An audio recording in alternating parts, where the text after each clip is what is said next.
Consejos de estudio para el nivel superior. Muchos de los problemas que ponen en riesgo el avance y la continuidad en los estudios de nivel superior, tanto universitario como no universitario, tienen que ver con una falta de manejo de estrategias de estudio independiente, autónomo, con la paralela dependencia de estrategias que fueron útiles en otros niveles educativos y resultan obstaculizantes en el nuevo contexto. Es decir, aprendimos a aprender o a estudiar más precisamente de determinadas maneras en el colegio primario y secundario que no nos sirven en el nivel universitario. Quizá nos sirven para aprobar y tampoco, pero no nos van a resultar útiles al momento de aprender. Hacerse de estrategias apropiadas no es tan solo una cuestión técnica, de implementar técnicas, sino que supone la comprensión de la lógica propia del nivel educativo. Acá vamos a ver algunos consejos generales y otros más específicos. Lo primero que vamos a ver es lo referido a el lugar de estudio. Esto es válido obviamente para todos los niveles. Buscar un lugar donde se pueda estar por un tiempo determinado, tranquilo, tranquila, sin distracciones y con buena iluminación. Esto para, obviamente, cuidar la vista, por ejemplo. Si no cuidamos nuestra vista, por ejemplo, nos va a pasar que vamos a empezar a leer y nos va a dar sueño, entonces no vamos a poder continuar leyendo, etc. Es importante también tener siempre al alcance algo para tomar. Bueno, nos puede servir algún tipo de estimulantes, aunque obviamente no está bueno exagerar, mate, café, té, etcétera, lo que nos ayude también a entretenernos, a mantenernos confortables y sobre todo tener a mano agua porque es muy común que no prestemos atención a que tenemos sed, ignoramos completamente cuando tenemos sed y nos mantenemos con una hidratación menor que la que requeriríamos, sobre todo cuando estamos concentrados por tiempo prolongado.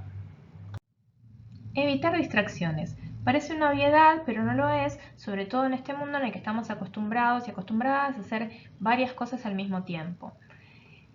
Lo que sería importante es apagar el celular por un rato, silenciarlo, silenciar las notificaciones o ponerlo en modo avión de manera que no nos interrumpa todo el tiempo. Otra estrategia podría ser ponerlo lejos para no caer en la tentación de estar revisándolo todo el tiempo o estar haciendo otras cosas. Si se estudia con música, es importante que esta música sea sin letra o que sea suficientemente tranquila o neutra para que no nos desvíe la atención, en vez de que no nos absorba parte de la atención que tendríamos que estar poniendo en, por ejemplo, aquello que estamos leyendo. Pareciera que no, pero el multitasking, hacer varias cosas al mismo tiempo, sí reduce la eficiencia en todas las tareas. Se puede, como estrategia, usar alarmas, por ejemplo, ponerse como meta 30 minutos de estudio corrido, entonces uno se pone la alarma, o utilizar timers de estudio, hay varias aplicaciones que se pueden descargar para eso. O incluso hay videos en internet que uno elige de pronto un grupo musical, un personaje, un actor, una actriz que a uno le guste. Son videos que se llaman Estudia con. Y en esos videos, bueno, estas personas estudian, hacen silencio o ponen una música bajita y uno siente que está estudiando acompañado o acompañada de alguna manera. Regular los tiempos de estudio. Estos son consejos generales, pero en realidad las personas, bueno, somos muy distintas y cada cual tiene su propia regulación. Lo que tendríamos que hacer es, primero que nada, tener en cuenta a la hora, por ejemplo, de inscribirnos a materias, que el tiempo aproximado de estudio va a ser el doble aproximadamente de tiempo que utilizamos para cursar la materia en sí. Porque además de ir a las clases, vamos a tener que leer, hacer actividades, reunirnos para realizar trabajos grupales, preparar exámenes domiciliarios, entregas, trabajos, actividades y muchos otros, etcétera. Entonces hay que tener en cuenta que además del tiempo de cursada y obviamente todas las cosas que uno tiene que hacer durante su día y su semana, hay que tener reservados tiempos para estudiar porque si no, no vamos a llegar. Una costumbre muy sana es estudiar siempre en el mismo horario, es decir, generar hábitos, porque así la mente ya se va preparando, que en ese horario es el momento de estudio y es más fácil que después podamos concentrarnos cuando llega ese horario. Para ello puede ser útil armar una agenda semanal poniendo cada día cuál es el horario que le vamos a dedicar. Busquemos obviamente un horario en el que podamos tener ese espacio y ese tiempo de tranquilidad. Y se pueden, hay una estrategia que es la estrategia Pomodoro, que se utilizan 25 minutos de estudio, 5 minutos de descanso. Luego de hacer estas 4 rondas de 25 y 5, se hace un descanso más largo, por ejemplo de 15 minutos. Hay otras personas que no, que quizás necesitan hacer 1 hora de corrido y después cortar porque les cuesta volver a recuperar la atención. Eso depende de cada cual, pero bueno, hay varios sistemas. O como dije anteriormente, por ejemplo, poner timers de estudio. Es importante esto de tratar de ponerse horarios y estudiar siempre en esos mismos horarios porque, como dije anteriormente, ayuda a enfocarse y además a saber que uno está de cierta manera cumpliendo con la cuota necesaria de tiempos de estudio, como dijimos anteriormente. Al generar una cierta expectativa, que en cierto horario es el horario de estudio, vamos creando hábitos y predisponiendo a la mente para la actividad que tenemos que hacer.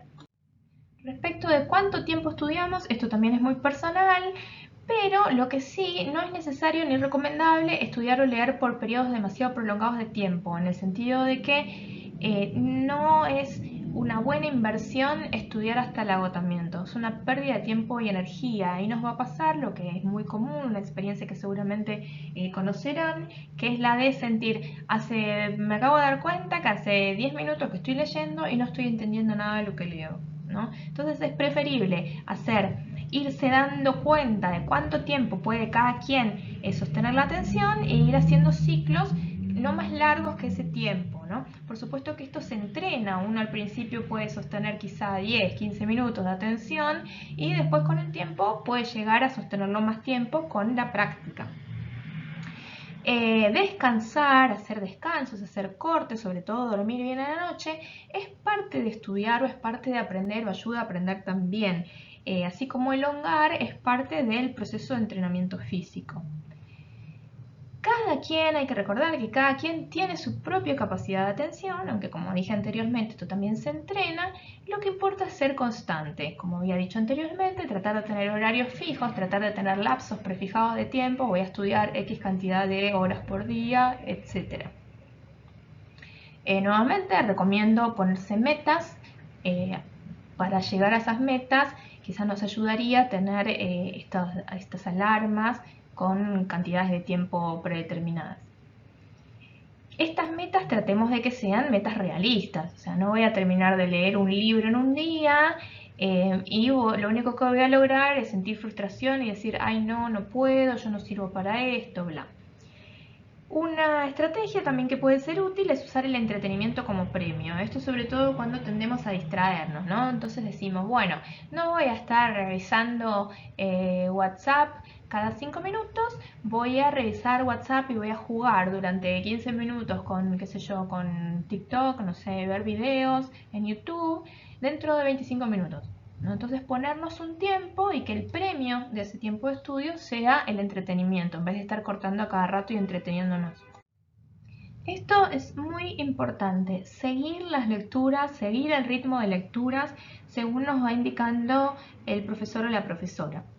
La estrategia de estudio intensivo, es decir, dejar todas las lecturas para 3 días antes del examen y leer todo junto, que es muy usada en el colegio secundario, no sirve en el nivel universitario. Lo único que vamos a lograr es ponernos presión, es que se nos junte todo el material, que no lo podamos entender a último momento, que se nos junte con los parciales de otras materias, ya que son todos más o menos en la misma fecha, y nos terminemos ahogando en un vaso de agua. Y a lo sumo nos puede llegar a servir para aprobar, es decir, la estrategia del cómo, me atraganto, una estrategia cuasi bulímica de estudio, cómo me atraganto, después vomito todo y después no me queda nada. Puede ayudar a aprobar el examen, si lo tengo al otro día sobre todo, pero no necesariamente nos va a ayudar a aprender realmente y a entender. Por eso lo más recomendable es ir siguiendo las lecturas. Eso ayuda a entender los temas por varias razones. Sirve para aprovechar la clase, para evitar el llegar y estar como perdido, perdida, esa sensación de no terminé de leer pero no entendí, o ir y hacer preguntas en la clase que ya están respondidas en los textos o que ya están explícitamente en los textos, que hacen perder tiempo y energía a todos y todas quienes participan de la clase. Lo ideal para eso es leer antes de la clase, ir aunque sea con una lectura superficial y luego de la clase volver a leer y nos vamos a dar cuenta que entendemos muchas cosas que no habíamos entendido en una primera lectura. La lectura antes de la clase permite que surjan preguntas apropiadas que si estudiamos a último momento nos van a surgir, pero ya no vamos a tener la posibilidad de preguntarle a alguien o de preguntarle al profesor. Quizás sí podríamos preguntarle a compañeros y compañeras, pero quizás esos compañeros o compañeras también tienen las mismas dudas y ya no vamos a poder evacuar esas dudas. Y sobre todo, ir siguiendo las lecturas clase por clase ayuda a no aburrirnos, porque es más fácil ir perdiendo el hilo de lo que se está hablando en una clase si no entendemos de lo que se está hablando, no tenemos idea. En cambio, si ya leímos, nos podemos ir orientando y vamos a ir recordando, esto fue lo que leí, bla. Si vamos relacionando lo que se está diciendo con lo que ya nos resuena de haber leído, es más fácil que vayamos siguiendo el hilo y que sigamos manteniendo la atención.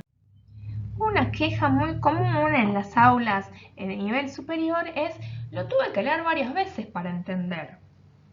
Eso es lo normal y de hecho es lo que debería hacerse. Pasa que tenemos una costumbre propia de los materiales de primaria y secundaria que por ahí tienen una información mucho más autocontenida, en el cual, bueno, leemos y la explicación está ahí. En cambio, los textos de nivel superior, universitario o no universitario, tienen otra complejidad que vamos a ver un poco más adelante. ¿Qué tipos de lecturas se deben hacer, se deberían hacer? En primer lugar, una lectura exploratoria, es decir, una lectura que nos sirva para ir adentrándonos en el texto, viendo, bueno, cuáles son las partes más importantes, cuáles son las menos importantes, encontrar dónde están los conceptos, aunque no los entendamos, por lo menos encontrar, bueno, acá está ese concepto que tengo que buscar. Ver, bueno, cuáles son los párrafos de conclusiones, cuáles son los párrafos de ejemplificación, etc. Después tenemos una segunda lectura, que es una lectura un poco más en profundidad. Estas dos lecturas deberían hacerse antes de la clase. En esta segunda lectura, la lectura en profundidad, recién tendríamos que hacer el subrayado y las notas marginales. ¿Por qué se recomienda el subrayado recién en esta segunda lectura en profundidad y no en esa primera lectura exploratoria o por ahí más diagonal del texto? Porque al no conocer quizás al autor o no conocer el tema, no manejarlo quizá tanto, nos va a parecer al principio que todo es importante, claro, porque todo es nuevo. Entonces cuando nos demos cuenta vamos a subrayar desde la primera palabra hasta la última, cosa que no nos va a resultar útil después a los fines que tiene el subrayado, que es recuperar la información fácilmente. Entonces lo que tenemos que hacer es hacer un subrayado recién después en una segunda lectura, para que ese subrayado sea como más concreto, más conciso y nos permita, cuando tenemos que repasar o que hacer un trabajo, recuperar la información a simple vista. Las notas marginales también tienen ese mismo fin. ¿Qué es una nota marginal? Yo voy leyendo y voy marcando fragmentos o párrafos en los cuales me surge una pregunta, un comentario, una relación con otros textos o con otros autores o con otros conceptos, o bien los párrafos en los que identifico un concepto. Entonces pongo al lado de ese pedacito, de ese fragmento, una palabrita, por ejemplo, el nombre del concepto, para que después cuando vuelva a hacer una segunda lectura no tenga que leer desde la primera palabra hasta la última de nuevo, sino que voy simplemente, bueno, ¿dónde está este concepto? Acá, listo, leo ese párrafo. Es muy importante en esta segunda lectura no trabarse con lo que no se entiende, es decir, no tratar de leer 10 veces un mismo párrafo que no se está entendiendo, porque es una pérdida de tiempo y energía, es súper frustrante. Entonces lo que hay que hacer es marcar con un corchete grande y si quieren poner un signo de pregunta, cuál es la parte que no se entiende. ¿Por qué? Porque muchísimas veces pasa que uno sigue leyendo y en el texto está explicado más en profundidad qué es aquello que no se entiende. Y en el caso de que no lo esté o que se siga sin entender, se puede ir y preguntar en la clase. Por eso es importante hacer estas lecturas antes de la clase. Luego de la clase dijimos hay que volver a los textos. ¿Para qué?